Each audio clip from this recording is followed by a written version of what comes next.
Friends, welcome back again to my channel. मैं आपकी host और दोस्त नीतू आपका फिर से स्वागत करती हूँ अपने नीतूज इंस्पिरेशनल हब चैनल में। आज मैं आपके लिए फिर से एक मोटिवेशनल वीडियो लेके आई हूँ और स्टोरी आपको सुनाऊंगी जिसमें आपको मैं बताऊंगी ईमानदारी का फल। ईमानदारी का फल क्या होता है वो आपको इस वीडियो में पता लगेगा।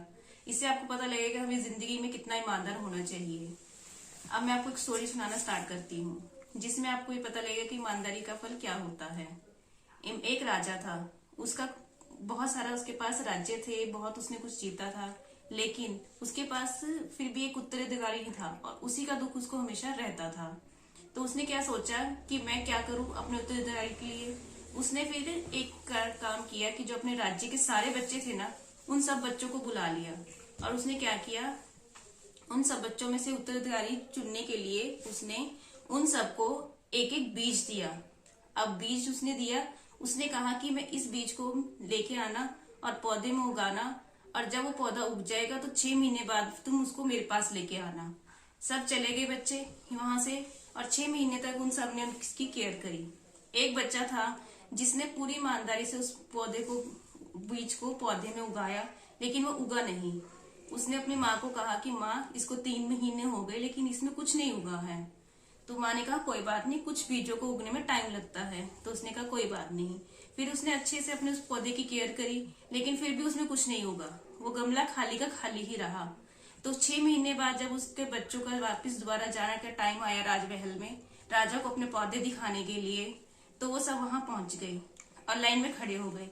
सब बड़े खुश थे कि हमारे पौधों में, हमारे गमलों में कुछ न कुछ पौधे में से उगा है, ठीक है ना। लेकिन वो जो बच्चा था जिसका गमला खाली था वो पहुंच तो गया, लेकिन उसको डर था कि मेरा गमला खाली है, राजा मुझे बहुत डांटेगा। इससे लेकिन उसकी ईमानदारी का पता चलता था। जब वो लाइन में खड़े हुए, राजा ने सबके गमले देखे, लेकिन जिस लड़के का गमला खाली था, राजा उसको देखकर बहुत खुश हुआ। लेकिन जब वो राजा उसको देखकर खुश हुआ, लेकिन दूसरे बच्चे उसकी हंसी उड़ाने लग गए कि इसका गमला खाली है और इसने कुछ नहीं किया। लेकिन जब वो हंसे सारे बच्चे, तो राजा ने क्रोध में उन सबको आके गुस्सा करके चुप कराया। जिससे क्या हुआ, बच्चा डर गया। लेकिन फिर राजा ने उसको बताया कि ये जो गमला खाली है ना, ये इसकी ईमानदारी का भरा हुआ है, और तुम सबके जो पौधे हैं ये सब बेईमानी से भरे हुए हैं। अब मैं बताती हूँ कैसे पता लगा राजा को। क्योंकि राजा ने जो बीज दिए थे ना, वो बीज नकली थे, असली नहीं थे, जिनसे कोई पौधा नहीं उग सकता था। अब वो बताओ, वो बच्चा ईमानदार था ना, जिसके गमले में उस बीज से कोई पौधा नहीं हुआ था। अब जो उनसे बाकी बच्चे थे उसके पौधे हुए थे, तो मीन्स उन्होंने बदली की थी, तो वो ईमानदार नहीं थे। अब राजा को अपने ईमानदार उत्तरदायित्व का पता चल गया था, ठीक है ना।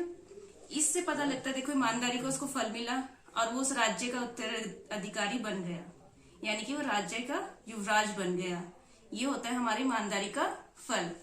तो फ्रेंड्स, आपने इस वीडियो से क्या सीखा और इस स्टोरी से, यानी कि हमें जिंदगी में हमेशा एक ईमानदार रहना चाहिए और हमारी ईमानदारी का फल हमें मिलता है। चाहे वो बेशक थोड़ी देर में मिले, लेकिन हमें मिलेगा जरूर। ये भगवान की वरदान है। Thanks friends. प्लीज आपको इस मोटिवेशनल वीडियो से कुछ भी सीखने को मिला है या कुछ अच्छा लगा है तो मुझे कमेंट्स में बताइए, और मेरी हेल्प के लिए आप लाइक एंड सब्सक्राइब जरूर कर दीजिए चैनल को। Thank you.